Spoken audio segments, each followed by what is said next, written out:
ఆయన నిన్ను, నీ విశ్వాసాన్ని పరీక్షించడానికి కొన్ని శ్రమలను నీకు అనుమతిస్తే అందులో కూడా నువ్వు ఓర్పు సహనాలు కలిగి ఆయన వైపే చూడాలి.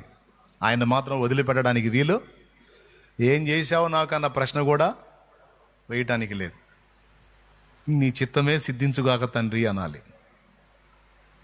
హల్లెలూయా. ఎందుకంటే మన విశ్వాసానికి అగ్ని పరీక్షలు ఎదురవుతాయి అన్న సంగతి బైబిల్లోనే రాయబడి ఉంది.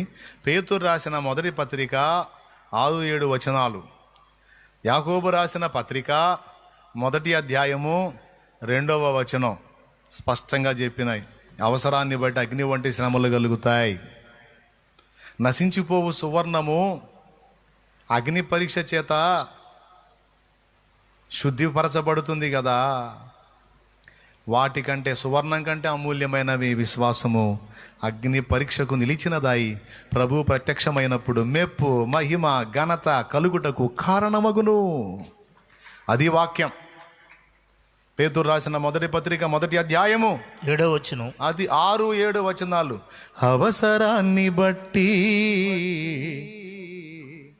అగ్ని వంటి శ్రమలు. ఎందుకు అవసరం? నీ విశ్వాసాన్ని పరీక్షించడానికి అవసరం. నా విశ్వాసం, మన నమ్మకత్వాన్ని పరీక్షించడానికి అవసరం.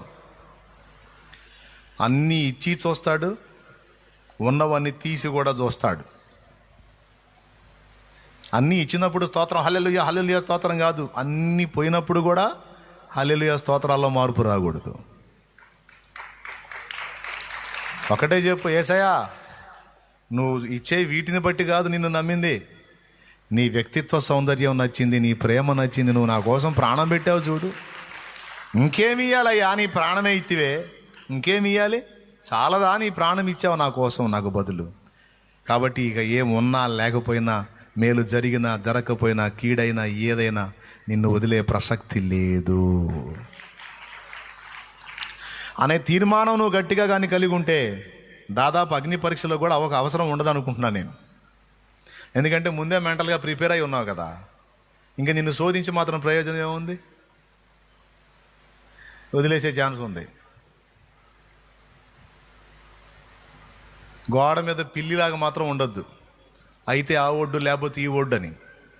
ఓకే, స్తోత్రం చెప్పండి. రక్షణ పొందగానే సరికాదు, దాన్ని పోగొట్టుకోకుండా కొనసాగించుకోవాలట. ఎందుకంటే మనం ఈ మాయ ప్రపంచంలోంచి ఇంకా బయటపడలా.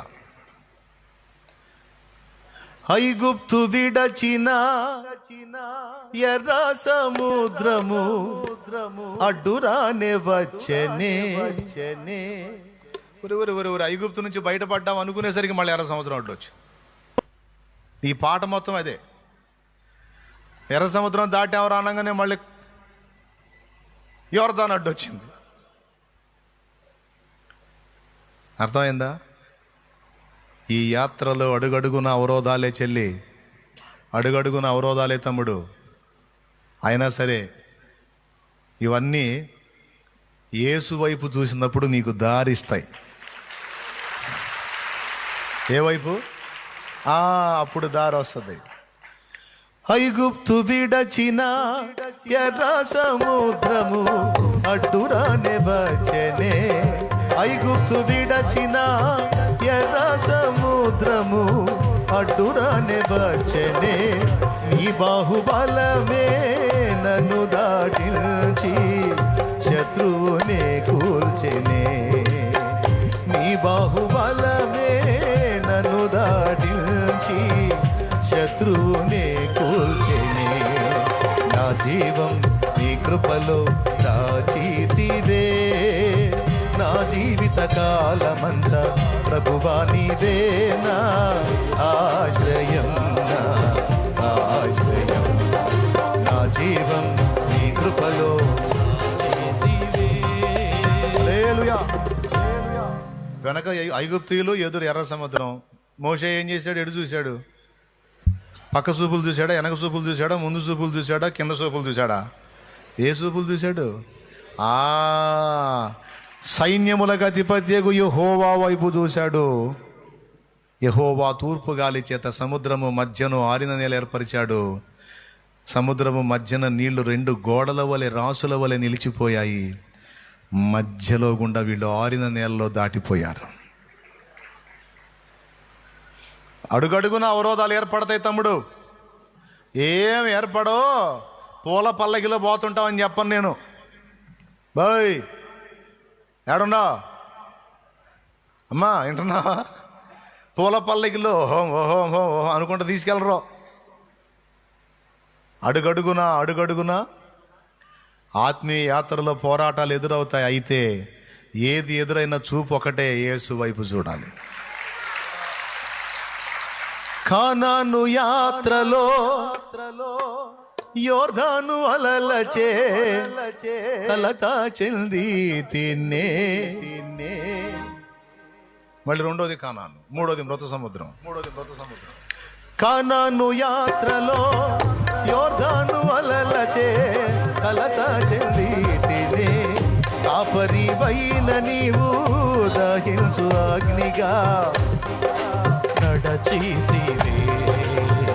కాపరివైన నీవు దహించు అగ్నిగా నా ముందు నడచితివే. నా జీవం నీ కృపలు దాచేతివే. నా జీవిత కాలమంతా ప్రభువా నీవే నా ఆశ్రయం, నా ఆశ్రయం. నా జీవం నీ కృపలు దాచితివే. అన్నయ్య ఏంటోనన్నయ్య, నాకు అన్ని శ్రమలే అన్నయ్య. విశ్వాసంలో రాకముందు శ్రమలే, విశ్వాసంలోకి వచ్చినాక శ్రమలే అన్నయ్య. చెల్లెమ్మా నీకేనా చెల్లెమ్మా? లోకములో ఉన్న నీ సహోదరుల విషయంలో, సహోదరుల విషయంలో కూడా ఇట్టి శ్రమలే నెరవేరుచున్నవి. అందరికీ అగచాట్లే చెల్లెమ్మా, అందరికీ శ్రమలే చెల్లెమ్మా. కాకపోతే చెల్లెమ్మా నీ స్టోరీ నువ్వు ఒక్కదానివే చూసుకొని ఫీల్ అయిపోతున్నావు, కానీ పక్క వాళ్ళ స్టోరీలు వింటే మనకైతే బెటరేలే అనుకుంటావు చెల్లెమ్మా. స్తోత్రం అన్నయ్య, చెప్పు అన్నయ్య, స్తోత్రం చెప్పు. అది హల్లెలూయా. ఎందుకంటే అందరం విశ్వాసులమే, అందరం ఆయన చేత పిలువబడ్డ వాళ్ళమే, ఏర్పరచబడ్డ వాళ్ళమే, అందరం ట్రైనింగ్లో ఉన్న వాళ్ళమే, అందరం రేపు మహిమకి ఎత్తబడాల్సిన వాళ్ళమే, అందరం రేపు మెప్పు మహిమ కిరీటం పొందాల్సిన వాళ్ళమే, అందరం స్కూల్లోనే చేరాం. పంతులు పక్కన ఉన్న నలుగురిని తన్నినప్పుడు 5వ వాడిని మనల్ని కూడా తన్నటం ఖాయం. స్తోత్రం హల్లెలూయా. ఏమంటారు? ఖాయం కదా. స్కూల్కి వెళ్ళిన రోజుల్లో ఒక్కసారి కూడా తనులు తినలేదు అన్నోళ్ళు చేతులు ఎత్తండి.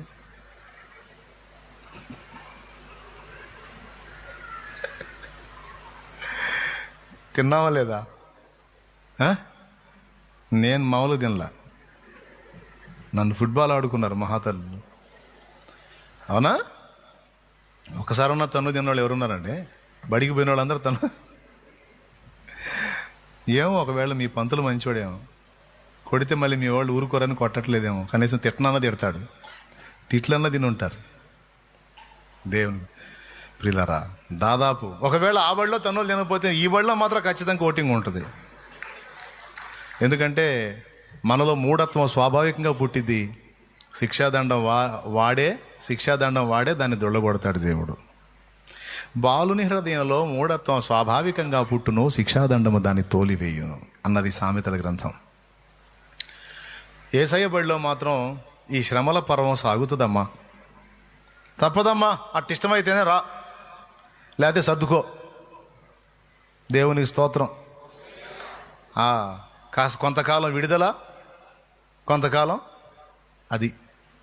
ఐగుప్తులోంచి విడుదల వచ్చింది, పండగ చేసుకున్నారు, ఎర్ర సముద్రం అడ్డొచ్చింది, వాయో యేసయ్య అన్నారు, దారిచ్చింది, దాటి వెళ్ళారు, మళ్ళీ పండగ చేసుకున్నారు, యోర్దాను అడ్డొచ్చింది, యేసయ్య అన్నారు, దారిచ్చింది, దాటారు, మళ్ళా పండగ చేసుకున్నారు. పండగ చేసుకోవటం మొత్తుకోవటం, పండగ చేసుకోవటం మొత్తుకోవటం. ఈ భూమి మీద ఉన్నంత వరకు కొద్ది రోజులేమో పండగ, కొద్ది రోజులేమో ఎండగా నడుస్తుంది. క్లియర్గా అర్థమైన వాళ్ళు చేతులు ఎత్తండి. లోకంలో ఎవరికి లేనిదేదో నీకే వచ్చినట్టు ఫీల్ అవ్వాకు, బిల్డప్ ఇవ్వాకు. మళ్ళీ చూస్తున్నా, లోకానికి విరుద్ధంగా నువ్వేం లేవు. నీ కాడికి ఇంకా భయంకరంగా బాధలు పడేవాళ్ళు ఉన్నారు. కాబట్టి నిన్ను పిలిచిన దేవుడు నమ్మదగినవాడు.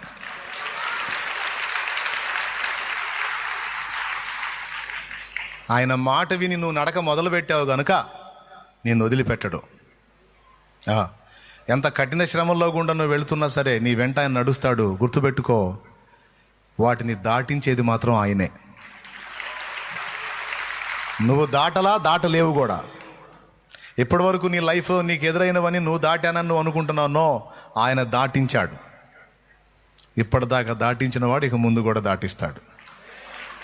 Don't worry. ఓకే. వాగ్దాన భూమిలో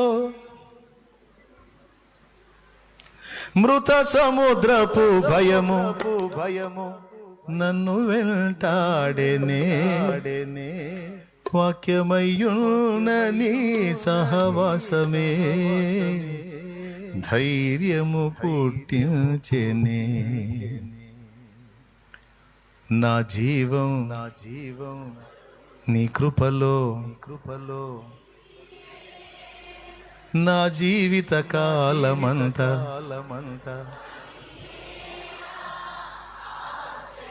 అసలు ఆ మాట అర్థమైందా మీకు? నా జీవిత కాలం మొత్తం నువ్వే నాకు దిక్కు అంటున్నాడు. నువ్వు లేనిది ఒక అడుగు కూడా వెయ్యలేనంటున్నాడు. అది మనం పట్టాల్సిన పట్టు. అప్పుడు ఎన్ని శ్రమలైనా ఎన్ని విశ్వాస పరీక్షలైనా మొత్తం దాటేస్తాం. మనం చూడాల్సింది ఆయనకి వెళ్ళే. మనిషికి వెళ్ళి చూస్తే ఏడుతావు. నన్ను ఎవరు ఆదుకోవట్లేదు అని ఏడుతారు కొంతమంది నా దగ్గరికి వచ్చి. నేనంటాను దగ్గరికి పిలిచేట్రా అని దగ్గరికి పిలిచి సేమ్ నీలాగే వాళ్ళు కూడా ఏడుతున్నారని చెబుతా. నువ్వు ఎవరికి వెళ్ళి చూసి ఆదుకోవట్లేదని ఏడుతున్నావో వాళ్ళ పర్సనల్ లైఫ్లోకి వెళ్ళి చూడు, వాళ్ళు కూడా నీకెళ్ళి చూసి అంతే ఏడుతున్నారు నువ్వు ఆదుకోవట్లేదని. ఎవరు బాగుండారు చెప్పవా? వాళ్ళకేం వాళ్ళు బాగుంటారు, వీళ్ళకి వీళ్ళు బాగుంటారు. వాళ్ళ దగ్గరికి పోయి వాళ్ళ పర్సనల్గా అడుగు, వాళ్ళు ఏడుపు వాళ్ళు చెబుతారు. ఎవడు బాగున్నవాడు ఒక్కడే యేసయ్య. బాధలు వినగలిగినోడు ఒక్కడే యేసయ్య. సమాధానం ఇయ్యగలిగినోడు ఒక్కడే యేసయ్య. అంతే. కాబట్టి రక్షణ పొందామన్నది నిజం, రక్షణలో కొనసాగుతున్నాం అన్నది. ఈ రక్షణ పోగొట్టుకునే ఛాన్స్ కూడా ఉంది. అయితే పోగొట్టుకోకుండా భయముతో వణుకుతో రక్షణను కొనసాగించాలి.